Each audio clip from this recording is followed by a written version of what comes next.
악마는 왜 프라다를 입었을까? 생각해 본 적 있으신가요? 악마는 프라다를 입는다. 영화나 소설로 많이 접해보셨을 텐데요. 브랜드의 멋있는 외면 속 숨은 내면의 모습을 들여다보고 싶다는 생각 해본 적 없으신가요? 저희가 알려드리겠습니다. 그럼 악마는 왜 프라다를 입었을까 생각해보며 오늘의 방송 시작해보도록 하겠습니다.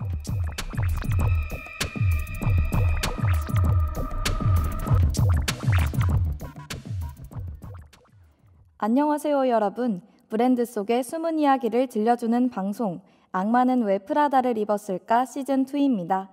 오늘 방송을 맡은 저는 전북대학교 방송국 아나운서 백소영입니다. 여러분, 2022학년도 새로운 학기가 시작되었는데요. 설렘 가득한 마음으로 2022년 첫 수업을 나가보니 어떤 생각이 드셨나요? 저는 학업에 더욱 열중하며 보람찬 한 학기를 다녀야겠다는 생각이 들었는데요. 학우 여러분도 그러신가요?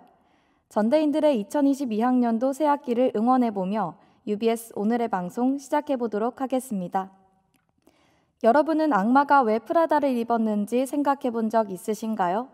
악마는 왜 프라다를 입었을까 시즌1에서는 의류 브랜드를 중심으로 소개해드렸었는데요. 이번 시즌에서는 의류 브랜드를 넘어서 더 다양한 브랜드에 대해 소개해드리고자 합니다. 오늘 이야기를 듣고 나면 내가 알고 있던 브랜드라고 할지라도 감회가 새롭게 느껴지실 것 같아요. 알면 알수록 재미있는 브랜드 이야기. 오늘 함께 알아볼 브랜드는 어떤 브랜드일까요? 퀴즈를 하나 내드릴게요. 잘 듣고 오늘의 브랜드는 어떤 브랜드일지 한번 맞춰봐 주세요.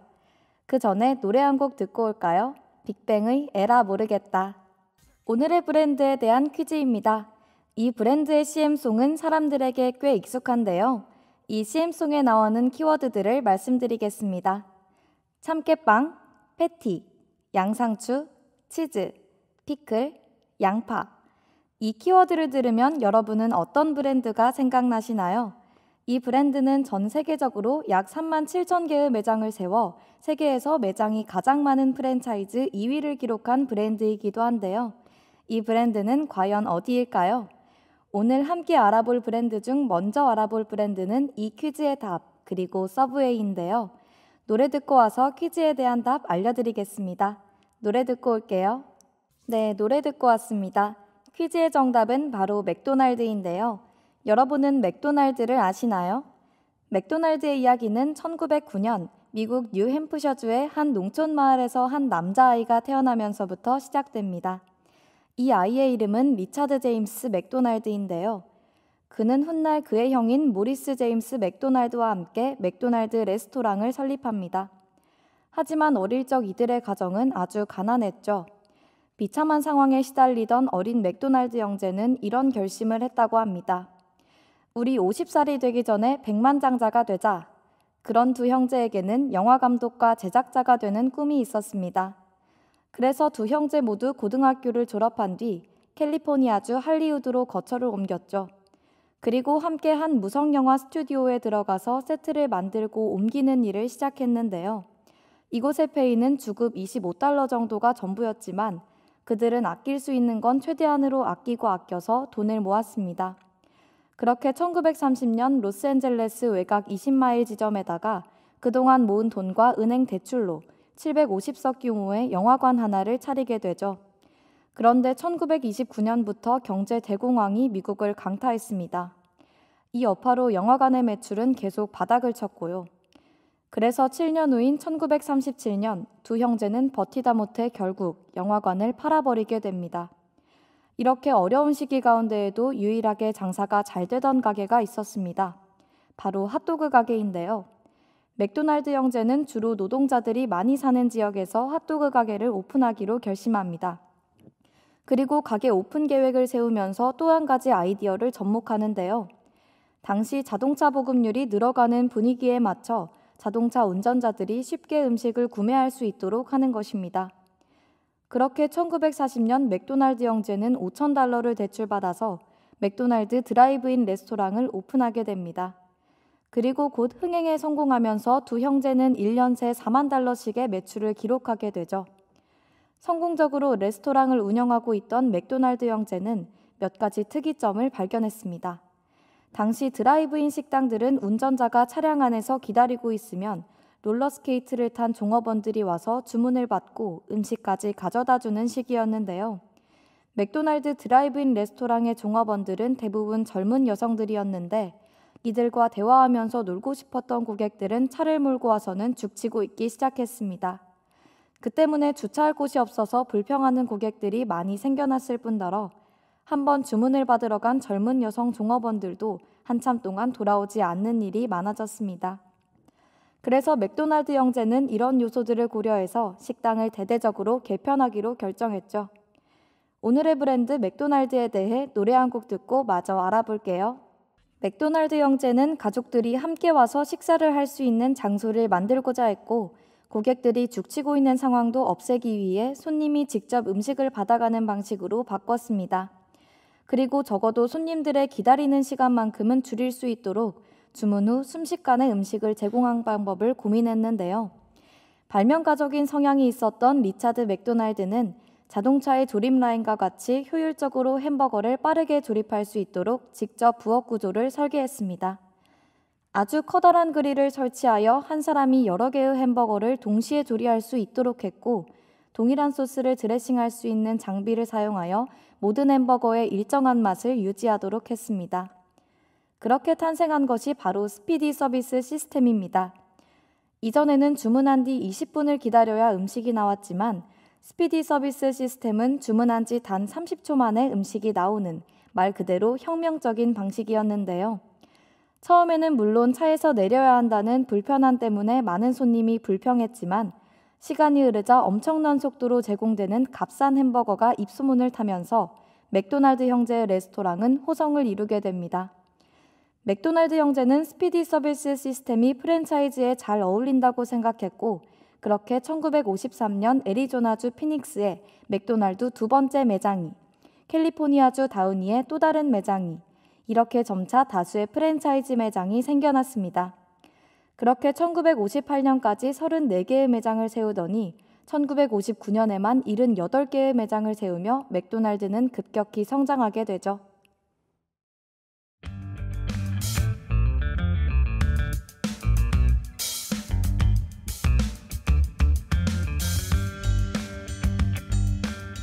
지금은 1시 31분. 여러분은 악마는 왜 프라다를 입었을까 시즌2와 함께하고 계시는데요. 브랜드 속 내가 몰랐던 이야기. 오늘의 브랜드는 맥도날드와 서브웨이입니다.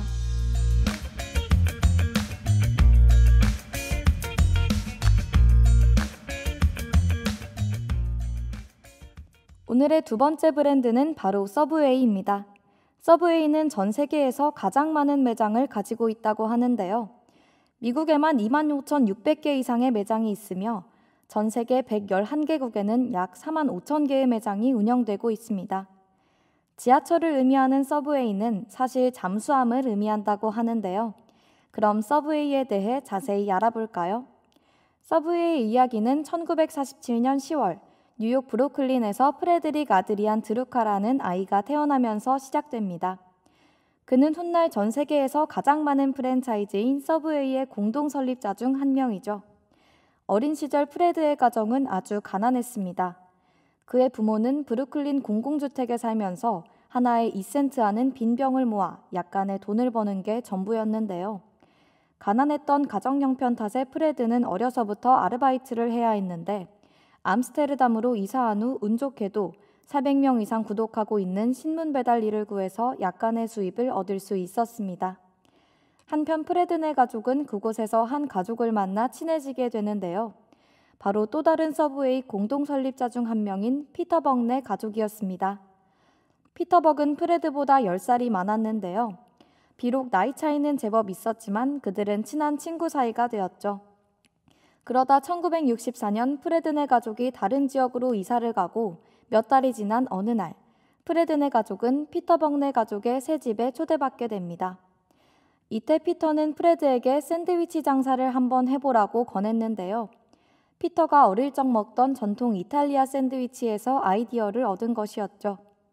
그 샌드위치는 생긴 게 꼭 잠수함을 닮아서 피터는 서브마린 샌드위치라고 이름을 붙였습니다. 프레드는 피터의 아이디어를 받아들여 샌드위치 장사를 해보기로 하고는 피터로부터 $1,000를 빌리게 됩니다. 그 당시에는 맥도날드, 버거킹, 피자헛 등의 패스트푸드가 인기를 얻고 있었지만 17살밖에 되지 않은 프레드는 조금 다른 관점을 가지고 있었습니다. 좀 더 건강하고 살이 덜 찌는 샌드위치라는 포인트로 메뉴 개발을 시작한 것입니다. 1965년 8월 28일 프레드는 준비를 시작한 지 한 달 만에 코네티컷주 브리지포트의 피츠 슈퍼 서브마린즈라는 이름으로 작은 샌드위치 가게를 오픈하게 됩니다. 당시 샌드위치의 가격은 49에서 69센트 정도였는데 개업 첫날에 무려 312개의 샌드위치를 팔아내며 샌드위치 사업은 성공하는 듯 했죠. 그런데 이도 얼마 가지 않아 수개월간 적자 상태를 유지하며 말 그대로 폭삭 망하게 됩니다. 프레드와 피터는 실패의 원인을 분석하다가 가게가 너무 눈에 띄지 않는 것이 문제일 거라는 결론에 다다르게 되는데요. 1968년 피터와 프레드는 새로운 매장을 오픈하는 열정을 보입니다. 단, 눈에 잘 띄는 위치에 세웠고 가게의 이름도 변경하기로 한 것이죠. 서브마린즈의 서브와 방식의 웨이를 합쳐 서브웨이라는 단어로 조합해냈습니다. 물론 이 이름은 뉴욕 지하철 시스템인 서브웨이와 동의어이기도 했습니다. 그렇게 피터스 서브웨이라는 가게 이름이 바뀌었고 가게 디자인의 가시성이 얼마나 중요한지 깨달은 두 사람은 노란색 글씨에 S와 Y에는 화살표가 달린 로고를 손수 만들었습니다. 화살표는 속도를 의미하는 것이라고 하는데 주문 즉시 만들기 시작하기 때문에 빠르고 신선한 샌드위치라는 점을 상징했는데요. 이후 그들은 피터스까지 지워버리고 간결하게 서브웨이만 남겼습니다. 그렇게 포기하지 않고 온 노력으로 가게를 운영한 결과 서브웨이는 조금씩 입소문이 나며 드디어 빛을 발하기 시작했고 운영 첫 해에 $7,000의 수익을 기록할 수 있었습니다. 서브웨이 샌드위치는 기다랗고 둥근 빵 안에 다양한 각종 육류와 치즈, 신선한 야채를 넣어서 만드는데요. 서브웨이의 설립자 프레드는 햄버거, 피자와 같은 패스트푸드와 달리 건강한 음식을 만들어 팔고자 했습니다. 그래서 운영 초기에는 프레드가 직접 반경 150km 내의 농장을 돌아다니며 손수 재료를 보고 샀다고 해요. 게다가 서브웨이의 상징인 기다란 빵도 본사에서 구워서 매장에 배달되는 방식으로 운영됐습니다. 그러다 1983년 매장의 수가 늘어나서 물리적으로 배달이 불가능한 시점이 되자 매장별로 빵을 직접 구워서 사용하도록 정책을 바꿨습니다.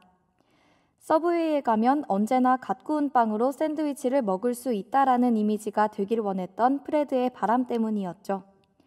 또한 샌드위치에 들어가는 육류의 경우에도 기름에 튀기는 대신 물에 삶거나 훈제로 조리한 고기를 사용했습니다. 거기에 투명 진열장을 통해 손님에게 직접 주문을 받아 실시간으로 만드는 방식을 도입했죠. 사실 처음에는 주문을 받고 뒤를 돌아서 샌드위치를 제조하는 방식이었는데요. 샌드위치를 제조하는 동안 몰래 나타나서 음료를 가지고 도망가는 음료 스틸러들이 생겨나서 제조대가 앞쪽을 바라보도록 바뀌게 되었습니다. 게다가 이러한 서브웨이식 주문 시스템은 샌드위치의 품질 이외에도 아주 큰 장점이 있었습니다. 손님들은 직접 주문한 신선한 샌드위치를 위해 기꺼이 기다리기 시작했고, 때문에 서브웨이 매장은 가장 바쁜 점심시간에도 3명의 직원으로 운영되어 인건비 절감 시스템으로 운영이 가능했던 것이죠.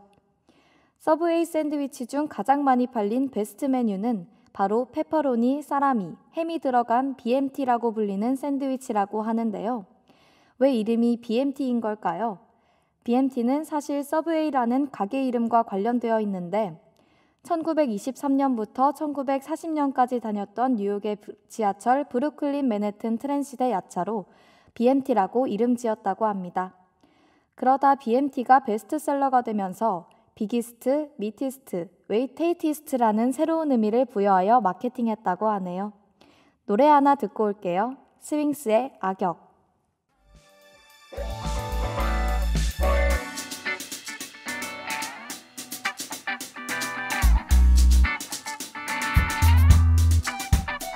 다음 주 방송에서 다룰 타임입니다. 정답을 맞히시는 분께는 소정의 상품을 드리고 있으니 집중해서 들어주세요.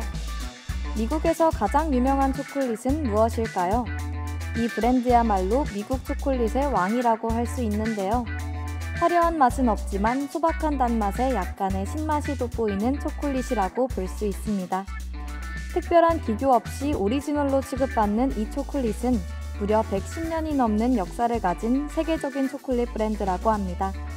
역사도 오래됐다고 하니 뭔가 원조 같기도 하고 처음부터 잘 나갔을 것 같기도 하지만 사실은 아닙니다. 히틀러의 비밀무기라고 불리기도 했다는 이 초콜릿 브랜드는 어디일까요? 전북대학교 방송국 인스타그램 DM을 통해 정답을 알려주세요. 소정의 상품이 기다리고 있습니다.